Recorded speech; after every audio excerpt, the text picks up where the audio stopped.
Pilier numéro 4, la gestion de l'échec. L'échec, là, tu veux pas, tu montes, tu descends. Tu vas vivre ça. Tu vas vivre ça. Donc l'échec, il faut comprendre ce qu'on appelle la théorie de l'échec. Et cette théorie nous dit quoi? Que l'échec, c'est égal à la mauvaise connaissance au carré. Donc E égale à MC carré là. Échec égale à mauvaise connaissance au carré. Quand tu as une mauvaise connaissance des choses, tu es exposé à l'échec. L'échec vient t'alarmer. L'échec vient t'interpeller pour te dire attention au chemin que tu prends, à ce que tu fais, si tu veux réussir. Comme vous pouvez le voir ici, ça c'est une courbe. On appelle ça la courbe de ECG. C'est la courbe qui présente le fonctionnement d'un cœur normal. Un cœur normal, là, il y a des hauts, il y a des bas. Il y a des moments c'est stable, mais il y a des hauts, il y a des bas. Il y a des hauts, il y a des bas. Il y a des petites dots d'âne. C'est ça, quand on dit un cœur est normal, c'est comme ça. Quand ça devient un trait, ça signifie la mort. Quand ça devient un trait, ça signifie la mort. Donc si tu vois que dans ton business, ou tu veux un business qui est comme ça, il n'y a pas de haut, il n'y a pas de bas, c'est que c'est un business qui est mort. Parce que le business, il y aura toujours des hauts, toujours des bas. Quand il y a des bas, ça ne veut pas dire que tu es maudit. Ça ne veut pas dire que c'est le péché que tu as fait là, le Seigneur est en train de te punir, il est en train de te mettre à l'épreuve. Ce n'est pas de ça qu'il s'agit. Ça veut dire simplement que tu dois te mettre à jour. Ça veut dire qu'il y a des choses que tu négliges, comme le fait de ne pas relancer tes clients, comme le fait de ne pas avoir de base de données, comme le fait de ne pas mettre à jour tes logiciels, comme le fait de ne pas mettre à jour ton cerveau. C'est une manière de t'interpeller pour dire attention, attention, attention, réveille-toi. C'est pourquoi vous allez voir quand d'autres viennent et puis le cœur bat, on fait quoi? Il y a un appareil là, électrochoc. Si vous regardez les films, vous allez voir ça. On met de l'électrochoc, on te secoue pour que le cœur recommence à battre. C'est comme ça. La vie va te secouer pour que tu te réveilles, pour que le cœur recommence à battre. Donc, il y a 5 sources qui nous poussent à l'échec. La première source, la mauvaise connaissance de soi.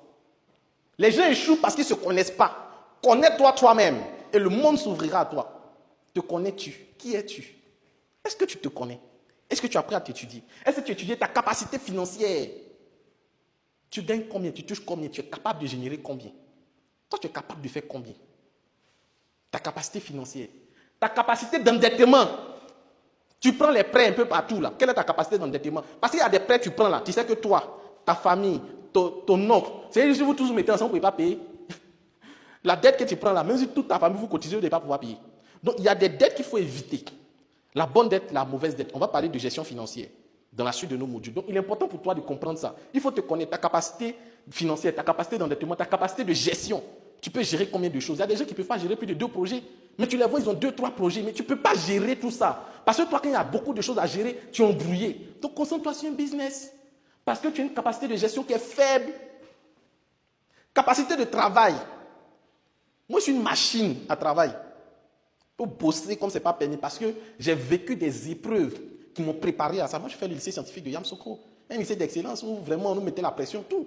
Donc moi, j'ai une capacité de travail et je sais que je suis productif la nuit. Toi qui m'écoutes là, tu es productif la journée ou la nuit. Ça ne veut pas dire que la journée ne travaille pas. Là, par exemple, on est en train de faire cette formation en journée. Mais moi, la nuit, je suis plus productif. La plupart de mes grandes activités, je les fais la nuit. Parce que la nuit, je suis plus productif. Quelle est ta capacité de travail? Si tu sais que tu es productif la nuit, mais ce n'est pas la nuit, tu ne vas pas te regarder des films. Tu ne vas pas venir manger un repas qui va te donner sommeil. Si c'est la journée, tu es productif, mais la journée, tu ne vas pas passer ton temps à bavader, à jouer avec les gens. Si tu sais que tu es productif la nuit, mais la journée, tu ne vas pas t'épuiser, aller jouer au foot, t'épuiser, puis le soir, tu rentres, tu es fatigué. Or, toi, tu sais que la journée, tu n'as pas l'esprit posé pour être productif. Quelles sont tes limites? Qu'est-ce que tu ne peux pas faire? Tu dois connaître tes limites. Un homme qui ne connaît pas ses limites, c'est un homme qui est voué à l'échec.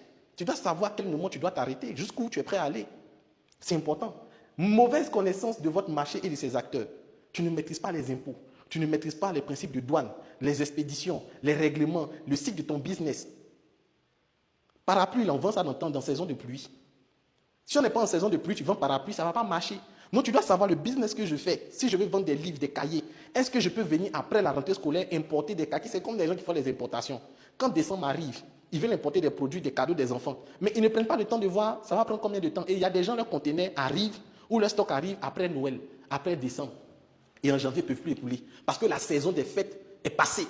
Donc, vendre les cadeaux des enfants, il y a des périodes pour faire ça. Vendre des tenues scolaires, il y a des périodes. Vendre des kakis, il y a des périodes. Donc, il y a des business qui sont rattachés à des saisons, des périodes. Donc, si cette période-là passe, si le mois dans lequel on peut faire ces ventes-là passe, tu es exposé à des difficultés de vente. Donc, tu augmentes tes chances de fermer. Et tu te plombes. Donc, il faut maîtriser son marché, connaître les acteurs de son marché. La mauvaise connaissance des autres, les clients, tes collaborateurs. Si tu ne maîtrises pas bien tes collaborateurs dans l'entreprise, ça va tomber.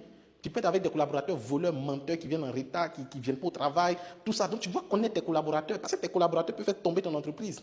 Tu peux avoir des collaborateurs qui créent l'entreprise dans ton entreprise, qui utilisent les ressources de l'entreprise pour faire eux-mêmes leur propre activité. Ça peut provoquer la chute de ton business. C'est des réalités, c'est des faits. Donc tu dois connaître tes collaborateurs, tu dois connaître tes clients. Quelle est ta cible si tu veux réussir?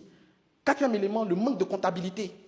Tu confonds l'argent de ton business et ton argent. C'est toi, tous les pots que tu reçois là, tu fais la fête avec. Ça va te laisser. Tu as l'île. Tu n'as aucune comptabilité. Tu notes rien. Tant que tu as l'argent sur ton compte, c'est que ça va bien. C'est dans l'argent là, tu manges poulet. Tu fais sortir. Tu jettes. Il faut continuer. Absence de comptabilité égale à échec fatal de ton business. Mauvaise gestion de la ressource humaine. Tu n'as pas de stratégie de gestion de ta ressource humaine. Tu ne payes pas tes employés. Des gens payent transport. Ils viennent au travail. À la fin du mois, tu ne les payes pas. Que ça n'a pas marché. Mais toi, tu viens en voiture. Toi, tu manges poulet. Tu viens leur expliquer que ça ne marche pas. Il y a des problèmes. Tes employés sont malades. Ils viennent travailler dans la maladie. Mais attends, toi, tu es un sorcier. Toi, tu es un sorcier. On doit te faire, soit te délivrer parce que tu souffres de tous les esprits qui t'empêchent d'évoluer. Donc, il faut savoir manager ta ressource humaine. Il faut pouvoir les encourager. Il faut pouvoir les former. Il faut pouvoir les accompagner. C'est important si tu veux réussir. La gestion de la ressource humaine. Pilier numéro 5.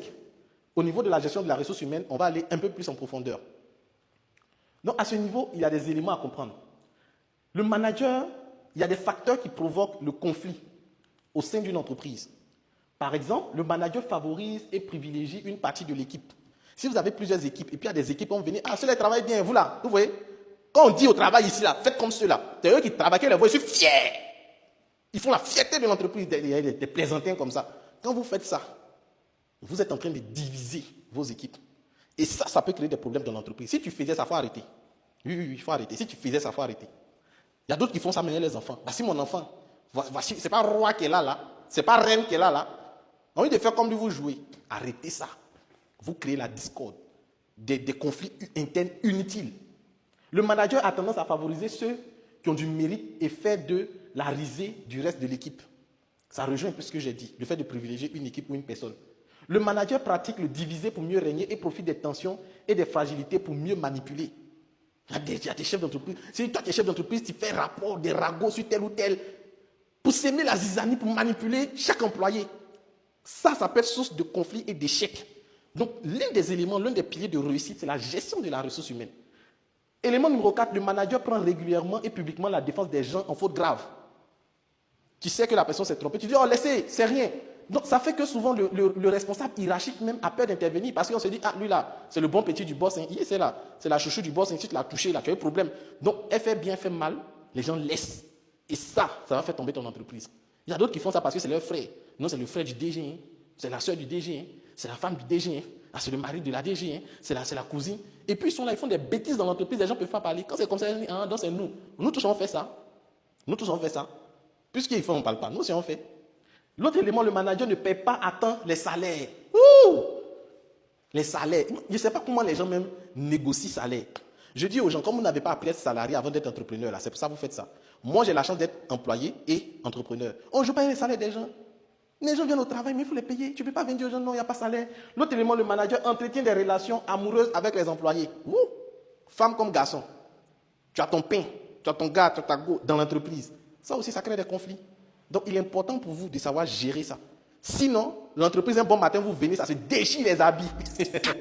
Donc, ce sont des éléments qui peuvent faire chuter votre entreprise. Le dernier pilier, le pilier numéro 6, la santé.